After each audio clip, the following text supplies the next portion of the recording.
গাজীপুরের শ্রীপুরে ষষ্ঠ উপজেলা পরিষদ নির্বাচনে আচরণবিধি লঙ্ঘনের দায়ে সাবেক মন্ত্রী ও এমপি প্রয়াত অ্যাডভোকেট রহমত আলী সাহেবের ছেলে এবং বর্তমান গণশিক্ষা প্রতিমন্ত্রী অ্যাডভোকেট রুমানা আলী তুষির বড় ভাই জামিল হাসান দুর্জয়ের প্রার্থিতা বাতিল করেছেন নির্বাচন কমিশন।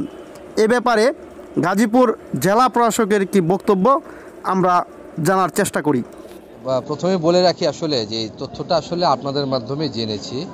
নির্বাচন কমিশন থেকে এই সংক্রান্ত কোনো নির্দেশনা বা পত্র আমরা আসলে অফিসিয়ালি পাইনি।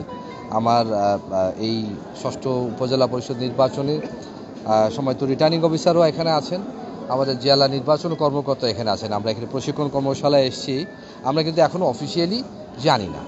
যেটা জানি আমরা আসলে গণমাধ্যমে জেনেছি। যদি এই ধরনের কোনো পত্র আমাদের এসে থাকে তখনই আসলে আমরা বলতে পারবো যে প্রার্থিতা কারো বাতিল হয়েছে কিনা। তবে যে বিষয়টি রয়েছে যে আমরা অ্যালার্ট আছি এই বিষয়ে, যে যদি শ্রীপুরে বা এই ধরনের কোনো বিষয় থাকে আমরা ইতিমধ্যে যথেষ্ট পরিমাণ আইনশৃঙ্খলা বাহিনীর সদস্যদের এখানে মোতায়েন করেছি। এক্সিকিউটিভ ম্যাজিস্ট্রেটও এখানে প্রায় 3 জন মোতায়েন রয়েছেন। আমাদের র্যাবের সদস্যগণ এখানে আছেন, পুলিশের এক্সট্রা ফোর্সও আছেন। আমি মনে করি না যে বিষয়টি নিয়ে আসলে আইনশৃঙ্খলা অবনতি হওয়ার কোনো আশঙ্কা আছে, কারণ ভোটার এবং প্রার্থী যারা আছে যথেষ্ট তারা সম্মানিত, তারা বোঝেন। তারপরেও যদি কারো এরকম কোনো রকম চিন্তা থাকে যে আইনশৃঙ্খলা অবনতি করানোর কোনো প্রচেষ্টা যদি করে, আপনারা এইটুকু আশ্বস্ত থাকেন কঠোর হস্তে আসলে এটা দমন করা হবে। খুবই কঠোরভাবে আমরা প্রয়োগ করছি। আমাদের কোনো প্রার্থী বা কারো প্রতি কোনো ধরনের আলাদাভাবে নজর দেওয়ার কোনো সুযোগ নেই। নির্বাচনী আচরণ অনুযায়ী আমরা প্রত্যেকের প্রতি সমান দৃষ্টি রাখছি এবং আমরা একটি অবাধ এবং সুষ্ঠু নিরপেক্ষ নির্বাচন করার জন্য বদ্ধপরিকর। জি, দেখলাম এবং করলাম, কিন্তু আপনারা যদি নাই পেয়ে থাকেন, কিন্তু নির্বাচন কমিশন কিন্তু তাদের সিদ্ধান্তটা দিয়ে দিয়েছে। আমরাও সেই ক্ষেত্রে কি ঘোড়া প্রতীকের কোনো প্রচারণা কি চালাতে পারবে কি? আমরা চিঠিটা পাওয়ার পরেই আসলে সিদ্ধান্ত গ্রহণ করব। আমরা যেটা দেখেছি আপনাদের মিডিয়ার মাধ্যমে, আমরা কথা বলে যদি সেই সিদ্ধান্তের আলোকে পত্রটা যাতে দ্রুত আমরা পাই সেই চেষ্টাটা করছি। আমরা পাওয়া মাত্রই আসলে নির্বাচন কমিশনের সিদ্ধান্ত অনুযায়ী আমরা পরবর্তী পদক্ষেপ গ্রহণ। প্রচারণার বাধ্যবাধকতা থাকে কিনা?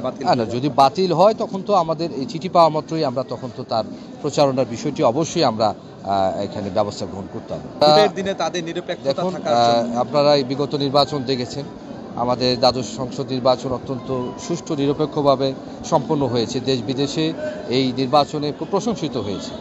ঠিক একইভাবে আমাদের স্থানীয় সরকার নির্বাচনেও কিন্তু আমাদের প্রচেষ্টা এবং আমাদের সমস্ত পরিকল্পনা একইভাবে করার বিষয়ে আমরা গ্রহণ করেছি, যাতে প্রিজাইডিং অফিসাররা সুষ্ঠু নিরপেক্ষভাবে সেদিন ভোট কেন্দ্রে ভোট প্রদান যে কার্যক্রমটি সুষ্ঠুভাবে সম্পন্ন করতে পারেন এই বিষয়ে আমরা নির্দেশনা দিয়েছি। একইভাবে আইনশৃঙ্খলা রক্ষার্থে যেসব এজেন্সিগুলো এই ভোটের দিন কাজ করবে তারা প্রত্যেকেই ভোটারদের এবং ভোট কেন্দ্রের সার্বিক নিরাপত্তা তারা রক্ষা করবে।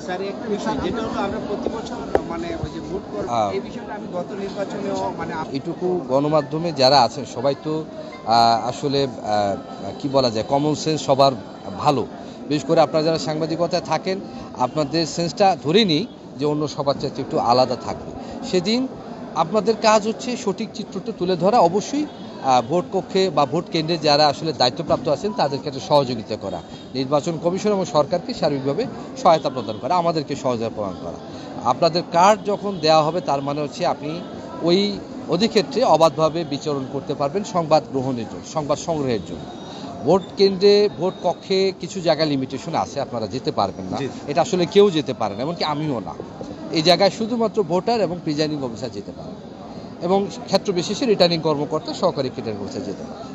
এখন ওই জায়গাটুকু যদি কেউ বেরিয়ার না করেন, আমি মনে করি না কোনো জায়গায় সমস্যা আছে। তারপরেও প্রিজাইডিং অফিসারদেরকে আমরা বলে দেব যাতে আপনাদের সঠিক সংবাদ সংগ্রহের ক্ষেত্রে যেন তারা সহযোগিতা করে।